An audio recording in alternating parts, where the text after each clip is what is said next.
തമ്പാനൂരിൽ train ഇറങ്ങി ചായ കുടിക്കാനായി എല്ലാവരും നടത്തമായി. ഇതിനിടെ കയ്യിലിരുന്ന ഫോൺ അക്ഷയ ബാഗിന്റെ സിപ്പ് തുറന്ന് അതിലിട്ടു. പക്ഷെ ഫോൺ വീണത് ഡ്രെയിനേജ് കുഴിയിലും. കുടുംബത്തിലെല്ലാവരും ഉപയോഗിക്കുന്ന ഫോണാണ്. അക്ഷയയ്ക്ക് ആദ്യമായി. കുടുംബം ഒന്നടങ്കം ഫോൺ എടുക്കാൻ നോക്കി, പക്ഷെ പറ്റിയില്ല. പിന്നെ ഓട്ടോ ഡ്രൈവർമാർ ഫയർഫോഴ്സിന് വിവരം അറിയിച്ചു. ഫയർഫോഴ്സ് എത്തി ഫോൺ വീണ്ടെടുക്കാനുള്ള ശ്രമമായി.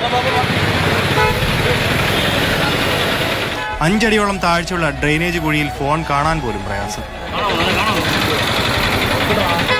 തുടർന്ന് എക്യുപ്മെന്റ് ക്യാച്ചർ എന്ന ഉപകരണം വെച്ച് മൊബൈൽ കുഴിയിൽ നിന്ന് പുറത്തേക്ക്.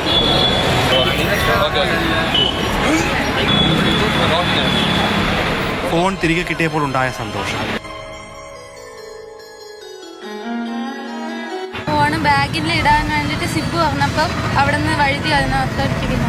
പരിശ്രമത്തിനൊടുവിൽ ഫോൺ തിരിച്ചെടുത്തതിലുള്ള സന്തോഷം ഇവർക്കും. 6 അടി താഴ്ചയുണ്ട്. അപ്പോൾ നമ്മുടെ പുതിയൊരു എക്യുപ്മെന്റ് ഇത് അധികാരിയും പേരും കണ്ടിട്ടുണ്ടാവില്ല. ഈ സാധനം വെച്ചും അത്യാവശ്യം സമയമെടുത്തു. കാരണം ആദ്യമൊന്നും ഈ സംഭവം കാണാൻ നിവൃത്തിയില്ലായിരുന്നു. അപ്പോൾ ഇത് വെച്ച് നമ്മൾ ആ കോർണറിൽ കൊടുത്ത് ഇങ്ങനെ വലിച്ച് ആണ് സംഭവം എടുത്തത്. ആ കുട്ടിക്ക് തന്നെ സന്തോഷം കണ്ടില്ലേ? ആ കുട്ടിയുടെ സന്തോഷം അത്രയേ ഉള്ളൂ. അതാണ് കേരള ഫയർഫോഴ്സ് നമ്മൾ മാക്സിമം ട്രൈ ചെയ്ത് നമ്മൾ എടുത്തു.